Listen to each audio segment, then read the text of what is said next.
અહીં ગુજરાતમાં જ્યારથી 2000માં સરકાર ભાજપની બદલાઈ અને જે સરકાર બની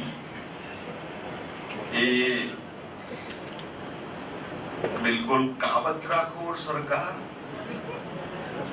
ઘાતકી સરકાર અને કાયદા અને વ્યવસ્થાને ખાડામાં નાખવા વાળી સરકાર તરીકે ઓળખાય છે.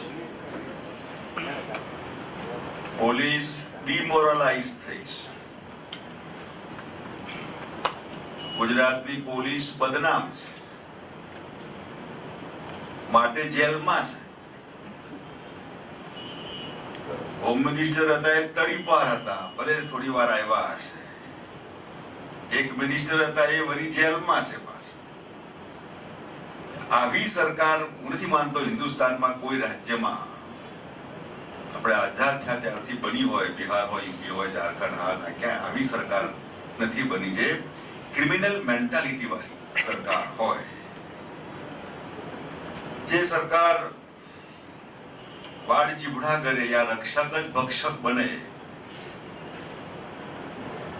એ આ ભાજપની સરકાર. એ પછી અરિન પંડ્યાનું ખૂન હોય, અક્ષરધામ હોય, 23 જેટલા એન્કાઉન્ટર હોય, સુપ્રીમ કોર્ટ વચ્ચે આવે અને અધિકારીઓ જેલમાં જાય એટલે એન્કાઉન્ટર બંધ થઈ જાય.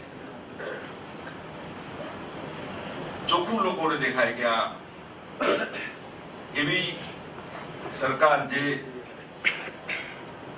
માણસોને મારી નાખવામાં સહેજ પણ દયા, માનવતા ન દાખવે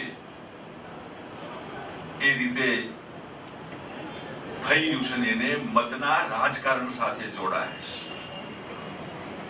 અરેન પંડ્યા હોય, મતનું રાજકારણ, ઇલેક્શનનું, ગોધરાનો ડબ્બો હોય, મતનું રાજકારણ, ડબ્બા પછી કાયદો ને વ્યવસ્થા જાળવવાની હોય, પોલીસને કહી દેવું કે નથી કઈ કરવાનું. આ પોલીસ સક્રિય હોય, પોલીસ જો ખરેખર લોયલ ટુ ધ ચેર તો કદાચ બાકીના જે બનાવો બન્યા 2000 કરતા વધારે લોકો એ વખતે જે મળી ગયા એ બચી ગયા હોત અને એના પછી જે જેલમાં જાય છે બધા એ પણ બચી ગયા હોત.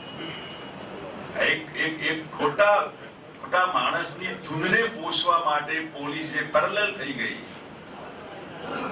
પોલીસ પણ આટલી જવાબદાર છે માટે તો જેલમાં છે, નથી બીજા જેલમાં જવાના છે જે આના માટે જવાબદાર છે.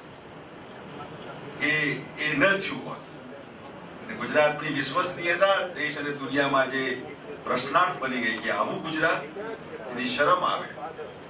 ભાજપ વાળા એનાથી ગાજે છે, રાજવું જોઈએ એમને.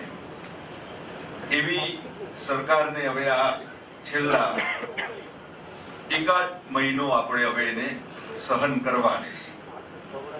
એના પછી તો તમે આપણે છીએ અહીં બાળકોના અપહરણ ને બાકીના મુદ્દા થયા. હું બહુ નથી એમાં પડવા માંગતો, કારણ કે લગભગ છેલ્લા 7 મહિનામાં 500 કરતા વધારે અછોડા તૂટ્યા છે જે પોલીસ સ્ટેશને નોંધાયા છે. નથી રજીસ્ટર્ડ એવા તો બીજા 1000 છે. એટલે જેમાં લૂંટ કરનાર પકડાય જ નહીં. ખૂન કેસ હોય તો એમાંય કોઈ ન પકડાય, રજીસ્ટર થયું હોય, ન ખબર હોય એવા તો અનેક એવા બનાવો. એટલું જ નહીં, જે જૈનોના સંમેલનમાં જીતોમાં જે હમણાં મટનની વાત કરી, ભારત સરકારે એનડીએ હોય કે યુપીએ હોય, એ ગવર્મેન્ટ હોય, એની પોલિસી હોય, એ બધું જ નહીં, પણ જૈનોમાં મટનના એક્સપોર્ટની વાત કરવી તો ગુજરાત તો ગાયો અને ગૌવંશના કતલનું હબ બની ગયું છે.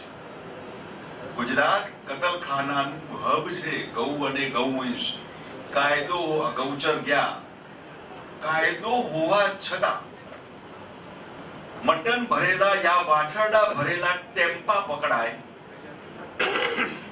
ટેમ્પા ઉપર કમળ ચિતરેલું હોય, ભારતીય જનતા પાર્ટીનું સિમ્બોલ. પોલીસ કેટલી હદ સુધી હિઝ માસ્ટર વોઇસ બની ગઈ છે એ એમાં પૂછે પોલીસ વાળો કે તારામાં મટન છે, ચાલ ઉતાર, પાછળના ભર્યા છે, ઉભી રાખ, કે ગાડીના આગળ તમને નિશાન નથી દેખાતું તો આ જમાદાર સલામ મારીને લઈ જાઓ. આવા રોજના કેટલાય સેંકડો ટેમ્પા ડીસાથી પકડાય, અમદાવાદમાં પકડાય. ગૌ પ્રેમીઓ જે ઉભા હોય છે બિચારા માર ખાય. કસૈયોનું રાજ ચાલતું હોય એવું આપણને લાગે મત લેવા માટે. કતલખાનાના હબને આપણે બંધ કરવાનું છે. ગૌચર વેચવાનું હબ, કોઈ રાજ્યમાં આટલા બધા ગૌચર વેચી માર્યા હોય ખાલી કોઈને ખુશ કરવાનું, જેનું પરિણામ પ્રજાલક્ષી ન હોય, એવા આજના શાસન માટે આ અમારો મુદ્દો એ લગભગ 12 મુદ્દા તરીકે છેલ્લો હશે અને બાકીના જે મુદ્દા હશે અમારા એ મેનિફેસ્ટોમાં આવશે. એટલે આપને ખાસ વિનંતી કે તમારો 13મો મુદ્દો રહી ગયો હોય તો 13માં ભેગા બેસીએ ગાંધીનગર સચિવાલયમાં એવું ગોઠવજો. એ 12 મુદ્દામાં આપે ખૂબ અમને સહન કર્યા 1 કલાક સુધી, એ બદલ આપનો આભાર.